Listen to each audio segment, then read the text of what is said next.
Fait concernant Feu Arthur Germain par Howard Phillips Lovecraft. La vie est une chose hideuse, et en coulisses, derrière ce que nous en savons apparaissent les lueurs d'une vérité infernale qui nous la rendent 1000 fois plus hideuse. La science, dont les terribles révélations nous oppressent déjà, sera peut-être l'exterminatrice définitive de l'espèce humaine, en admettant que les êtres appartiennent à des espèces différentes. Et si elles se répandaient sur la Terre, nul esprit n'aurait la force de supporter les horreurs insoupçonnées qu'elle tient en réserve. Si nous savions ce que nous sommes en réalité, nous agirions comme Sir Arthur Germain, qui un soir, après s'être aspergé de pétrole, mit le feu à ses vêtements. Nul ne s'avisa de déposer dans une urne ses restes carbonisés ni d'édifier un monument à sa mémoire. Les documents trouvés après sa mort ainsi qu'un certain objet contenu dans une caisse donnèrent à tout le monde le désir de tout oublier. Parmi ceux qui le connaissaient, certains déclarent même qu'il n'a jamais existé. Arthur Germain s'enfuit dans la lande et se suicida après avoir vu cet objet, venu d'Afrique. C'est cet objet et non l'aspect insolite de sa personne qui le poussa à mettre fin à ses jours. Nombreux sont ceux qui, s'ils avaient eu la physionomie étrange d'Arthur Germain, n'auraient pas aimé la vie. Mais lui, poète et savant, ne s'en était guère inquiété. Il avait la science dans le sang.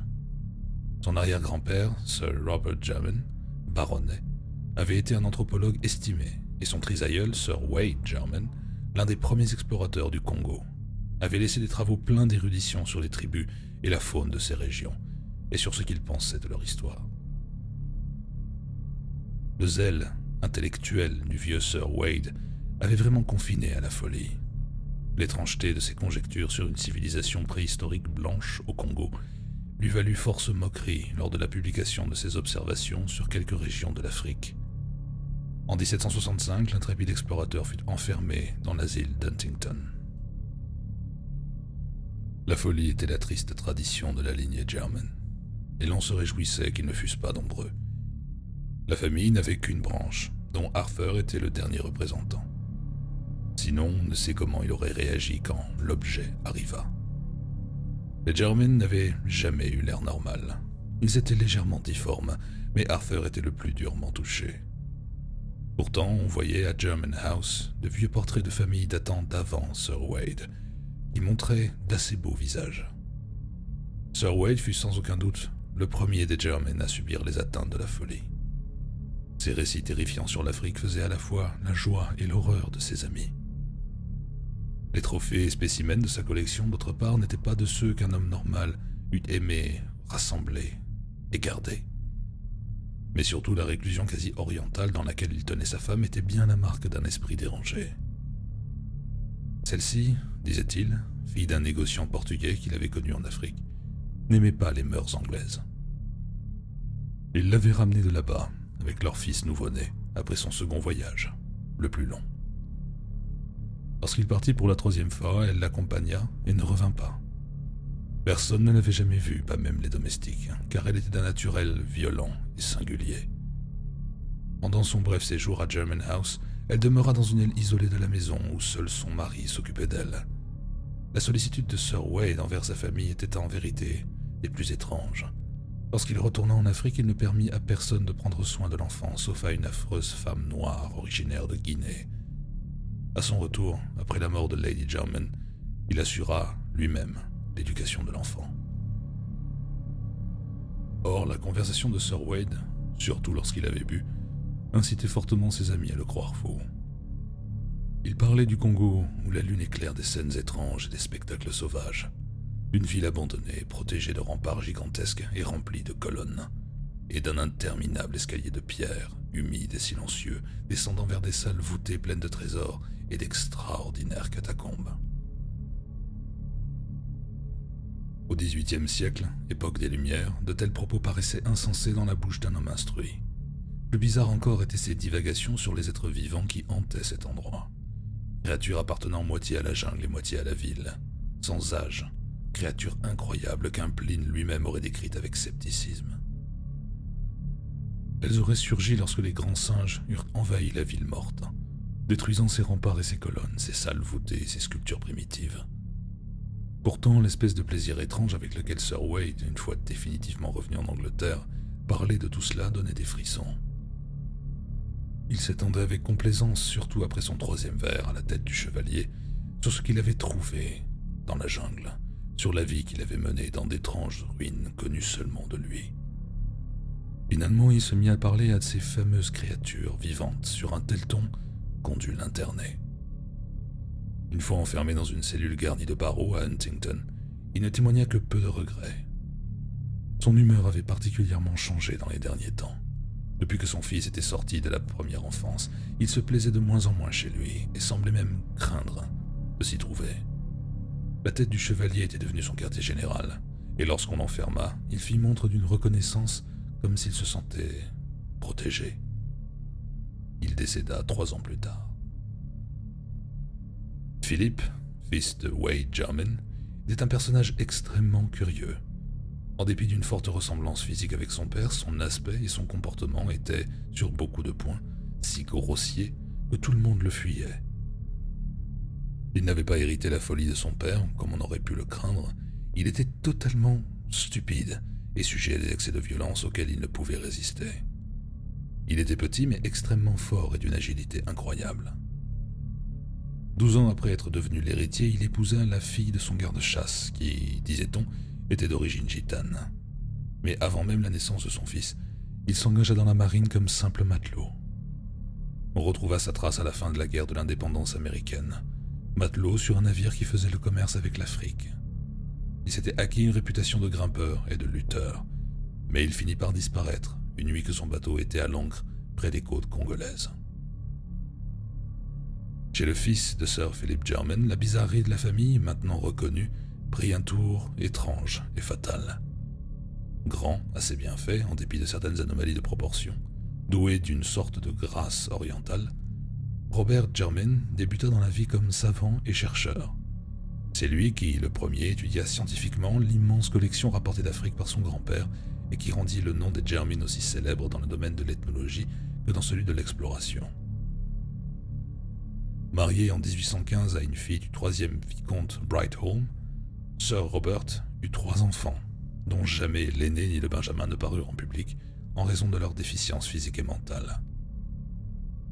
Tristé par tous ces malheurs familiaux, le savant chercha consolation dans le travail et fit 2 longues expéditions dans le centre africain.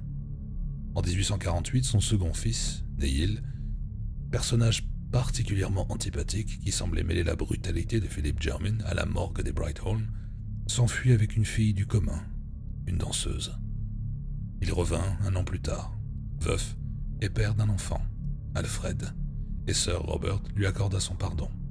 Alfred devait être le père d'Arthur Jarman. D'après ses amis, cette série de chagrins dérangea l'esprit de Sir Robert Jarman. Pourtant, à l'origine du drame, il n'y eut sans doute qu'un simple détail de folklore africain. Le vieux savant avait recueilli une foule de légendes chez les Ongas, tribu voisine de l'endroit que son grand-père et lui-même avaient exploré.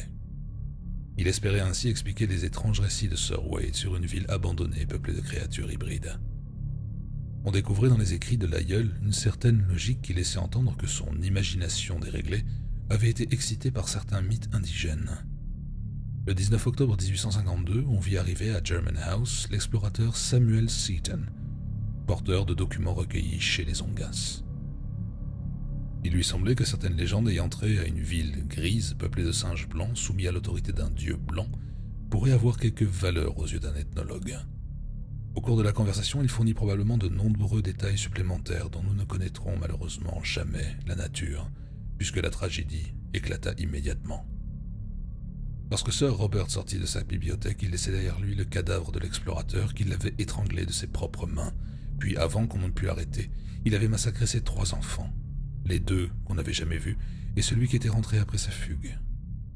Neville Jarman mourut, mais réussit à sauver la vie de son fils âgé de 2 ans, que le vieillard, dans sa folie meurtrière, s'apprêtait à tuer également. Après plusieurs tentatives de suicide, Sir Robert, qui refusait obstinément d'articuler une parole, fut interné et mourut d'apoplexie 2 ans plus tard. Sir Alfred Jarman n'avait pas encore 4 ans lorsqu'il devint baronnet, mais ses goûts ne répondaient guère à son titre. À 20 ans, il s'était joint à une troupe d'artistes de music-hall et à 36, avait abandonné sa femme et son enfant pour suivre un cirque ambulant américain. Sa mort fut atroce. Parmi les animaux du cirque se trouvait un énorme gorille d'une couleur plus claire que la moyenne, d'un naturel remarquablement facile et que les artistes aimaient beaucoup. Il fascinait tout particulièrement Alfred Jarman et parfois, tous deux passaient des heures à se contempler de part et d'autre des barreaux de la cage. De temps à autre, Jarman obtenait la permission de dresser l'animal, étonnant le public et ses camarades par les tours qu'il lui faisait faire. Un matin à Chicago, pendant que Jarman et l'animal répétaient un numéro de boxe extraordinairement adroit, le gorille porta au dompteur amateur un coup d'une force prodigieuse, le blessant à la fois dans son corps et dans sa dignité. Les membres du plus extraordinaire spectacle du monde n'aiment guère parler de ce qui arriva ensuite. Ils ne s'attendaient pas au hurlement aigu et inhumain que poussa Sir Alfred Jarman. Et la surprise les cloua au sol quand ils le virent saisir à deux mains son adversaire maladroit, le jeter sur le sol de la cage et mordre férocement la gorge velue. Le gorille fut pris au dépourvu, mais il se ressaisit rapidement, et avant que le dompteur habituel eût pu intervenir, ce qui avait été le corps d'un baronnet n'était déjà plus reconnaissable.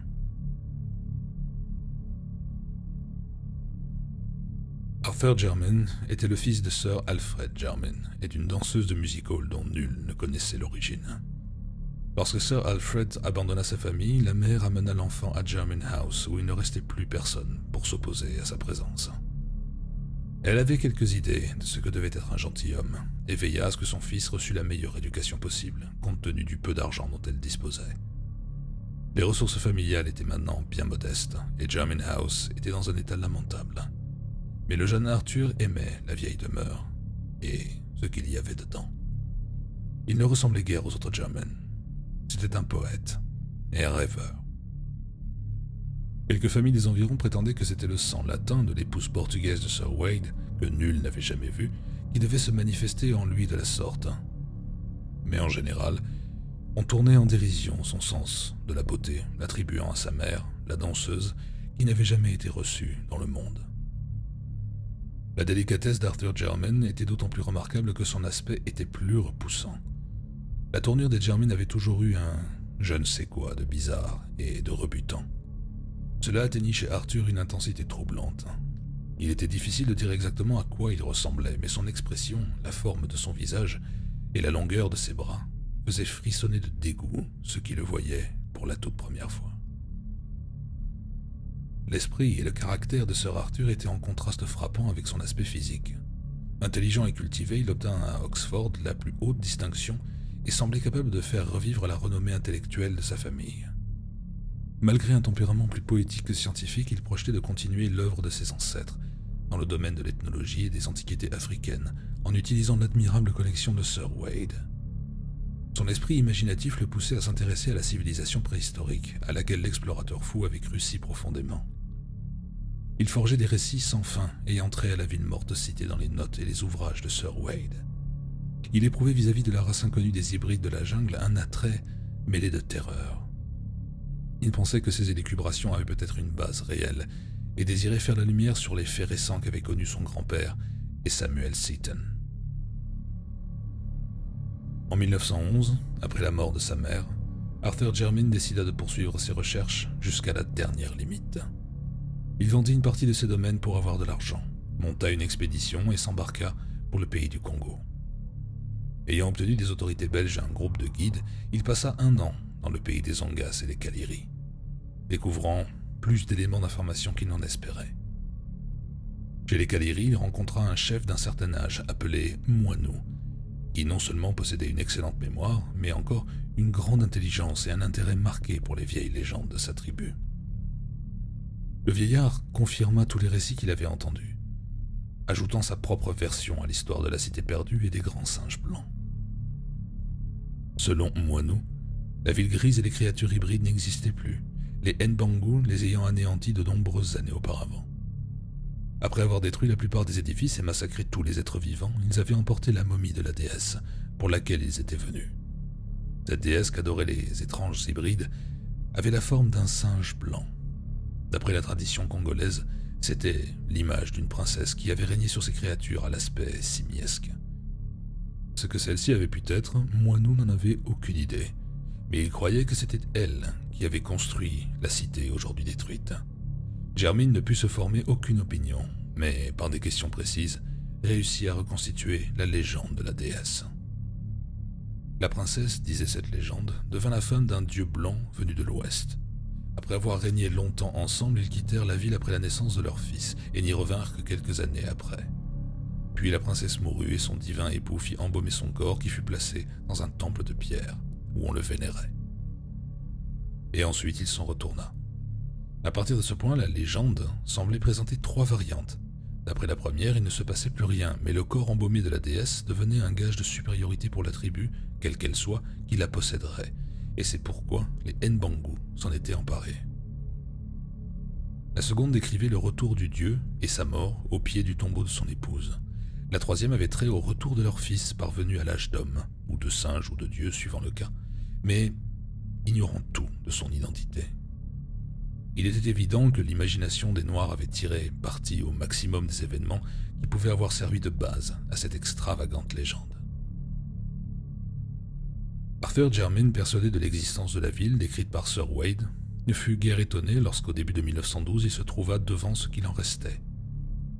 Elle avait dû être moins grande qu'on ne le prétendait. Pourtant, les pierres éparses prouvaient qu'elle n'avait pas été qu'un simple village. Malheureusement, on ne put découvrir aucune sculpture, et les membres de l'expédition n'étaient pas assez nombreux pour dégager le seul passage qui semblait mener aux salles voûtées décrites par Sir Wade. On questionna tous les chefs indigènes sur les singes blancs et la déesse, mais c'est à un Européen qu'il appartint de compléter les éléments d'information fournis par le vieux Moineau. M. Verheiren, agent commercial belge du Congo, déclara qu'il pouvait non seulement savoir où se trouvait la déesse dont il avait vaguement entendu parler, mais encore se la procurer. Les Nbangus, jadis si puissants, étant maintenant soumis au gouvernement du roi Albert de Belgique, se laisseraient facilement amener à se séparer du fétiche. Quand Jermyn embarqua pour l'Angleterre, ce fut donc avec espoir triomphant de recevoir dans quelques mois une inestimable relique archéologique, capable de confirmer les plus étranges récits de son trisaïeul, ou plutôt les plus étranges récits qu'il eût lui-même entendus. Les paysans, voisins de German House, en connaissaient sans doute de plus étranges encore. Leurs ancêtres avaient écouté parler Sir Wade à la tête du chevalier. Arthur Jermyn attendit patiemment la caisse promise par M. Verheiren, tout en étudiant avec un zèle accru les manuscrits laissés par le démon, son ancêtre. Peu à peu, il se sentait très proche de Sir Wade, et recherchait les traces de sa vie non seulement en Afrique mais également en Angleterre. On avait beaucoup parlé de sa mystérieuse épouse, toujours enfermée, mais il ne restait aucun souvenir tangible de son passage à German House.